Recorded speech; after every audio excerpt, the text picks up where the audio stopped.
السلام علیکم ناظرین کرام، آپ دیکھ رہے ہیں ایان میسج۔ دوستو، جہاں آج ہماری اس دنیا پر پانی کا 70% حصہ موجود ہے، کیا آپ لوگوں نے کبھی اس بات پر غور کیا ہے؟ کیا آپ نے کبھی آسمان کی طرف دیکھ کر سوچا ہے کہ ایک نظر نہ آنے والا سمندر جو دن رات ہماری حفاظت کر رہا ہے، جس کی بدولت زمین پر زندگی قائم ہے؟ اور ذرا سوچئے کہ اگر یہ سسٹم 1 منٹ کے لیے بھی کام کرنا بند کر دے تو زمین پر تباہی اور ہر چیز کو فنا ہوتے ہوئے ہم اپنی آنکھوں سے دیکھیں گے۔ اس زمین کی حفاظتی تہ کو ہم اس کا ماحول یا ایٹماسفیئر کہتے ہیں، جو گیس کی مختلف لیئر سے مل کر بنا ہے، اور ہر ایک لیئر کا اپنا الگ کام ہے جو کہ اس کے بنانے والے نے اس کے ذمے کیا ہے، جو کہ 78% نائٹروجن، 21% آکسیجن اور 1% دوسری گیسوں پر مشتمل ہے، مثلاً ہیلیم، نیون اور CO2 وغیرہ۔ جبکہ پانی کے بخارات اور ڈسٹ پارٹیکلز بھی اس ایٹماسفیئر کا حصہ ہیں۔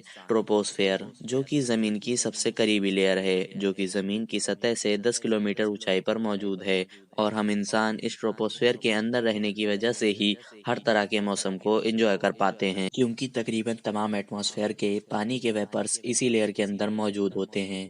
مثلاً بادل، دھند، طوفان، آسمانی بجلی، سب اسی جگہ پر بنتے ہیں، یعنی کہ یہ آسمانی لیئر موسم بنانے کی بھی ذمہ دار ہے۔ جیسے جیسے ہم زمین سے اونچائی کی طرف بڑھتے ہیں تو ہوا کا دباؤ کم ہونے لگتا ہے، جس سے ٹیمپریچر بھی کم ہو جاتا ہے، لیکن آکسیجن مالیکولز سیم رہتے ہیں، مگر بیرانی دباؤ کی وجہ سے آکسیجن مالیکولز پھیل جاتے ہیں، یعنی کہ آکسیجن کی مقدار کم ہونے لگتی ہے۔ اس لیے جتنا اونچائی بڑھتی جائے آکسیجن کا لیول اتنا ہی کم ہونے لگتا ہے، جو کہ انسانوں کے سانس لینے کے لیے سب سے اہم ہے۔ چلیے میں آپ کو اس کی ایک مثال دیتا ہوں۔ ایئر لائنز انڈسٹری اونچائی پر جاتے ہوئے ہوا کے کم دباؤ اور آکسیجن کی کمی کو پورا کرنے کے لیے خاص طور پر پریشرائز کیبن کا استعمال کرتے ہیں، جہاں پر پیسنجر بیٹھتے ہیں۔ یہاں پر عارضی طور پر آکسیجن لیول کو مینٹین رکھا جاتا ہے، جبکہ جہاز سے باہر یہ پریشر انتہائی کم ہے۔ ان پریشرائز کیبن کے اندر بھی زمین کے مقابلے 2.5 کلومیٹر اونچائی کا پریشر رکھا جاتا ہے،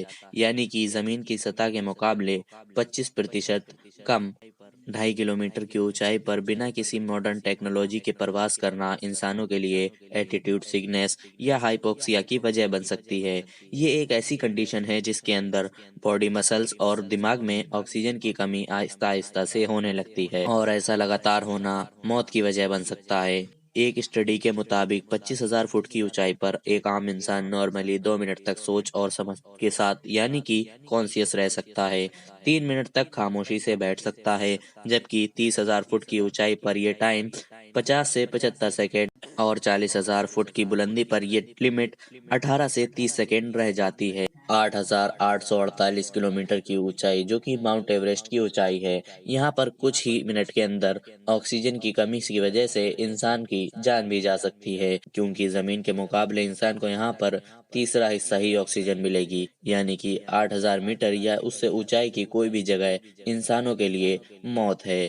یہاں پر اتنی کم آکسیجن ہے کہ باڈی کے اندر اس کی کمی ہونے کی وجہ سے وہ ہر لمحہ مرنے لگے گا۔ ایک اڈلٹ انسان کو ایک دن میں جتنی آکسیجن کی مقدار ہوتی ہے اس کی لگ بھگ قیمت انڈین کرنسی کے مطابق تقریباً 2 لاکھ روپے بنتی ہے۔ ان سب فیکٹ کو سننے کے بعد کیا آپ کو نہیں لگتا کہ ہمیں اس بات کے لیے خدا کا شکر ادا کرنا چاہیے کہ ہم اپنی مرضی سے اور سکون سے سانس لے کر زندہ رہ رہے ہیں؟ اس پرفیکٹ قسم کے ایئر پریشر اور بہترین آکسیجن لیول کے لیے کس نے زمین کے اسٹینڈرڈ کو سیٹ کیا تھا کہ زمین پر زندگی پھل پھول سکے اور ہم انسان زندہ رہ سکیں، یعنی کہ ایک انٹیلیجنٹ اور سوچا سمجھا ڈیزائن بنایا گیا، اور زمین پر اس طرح کے ماحول کا بن جانا یا اتفاق سے بن جانا ایک بالکل ناممکن سی بات ہے، کیونکہ اب تک پوری کائنات کے اندر ہم انسانوں کو زمین کے علاوہ ایسی پرفیکٹ جگہ سانس لینے کے لیے کہیں نہیں ملی، اور یہ ہمیں بتاتا ہے کہ زمین پر زندگی کی شروعات کے لیے خاص نظام کو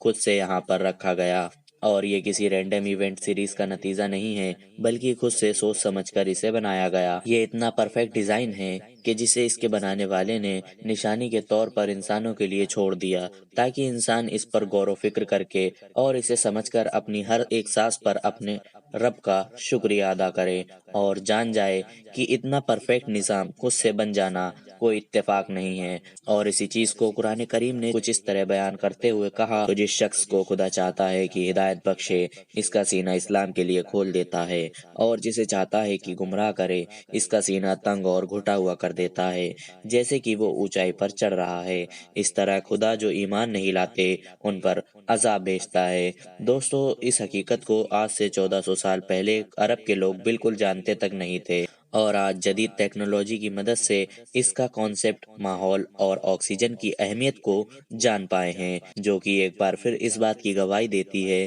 کہ قرآن کریم اللہ کا کلام ہے، یہ حق اور سچ ہے، اور اسی کریٹر اور پیدا کرنے والے کا کلام ہے جس نے یہ پرفیکٹ نظام کو خود پیدا کیا ہے، اور اسے نشانی کے طور پر اپنے کلام کے اندر بھی بیان کر دیا۔ کیا لوگ اب بھی اس کے سچ ہونے پر کوئی سوال کر سکتے ہیں، یا کسی کا کوئی شک باقی رہ جاتا ہے؟ تو محترم حضرات، امید کرتے ہیں آپ کو یہ ویڈیو پسند آئی ہوگی۔ اگر ویڈیو پسند آئی ہو تو ویڈیو کو نہ صرف لائک کریں بلکہ ساتھ ہی ساتھ اپنے دوستوں، احباب اور رشتہ داروں کے ساتھ شیئر بھی ضرور کریں۔ ہم ملتے ہیں آپ سے اگلی ویڈیو میں، جب تک کے لیے اللہ حافظ۔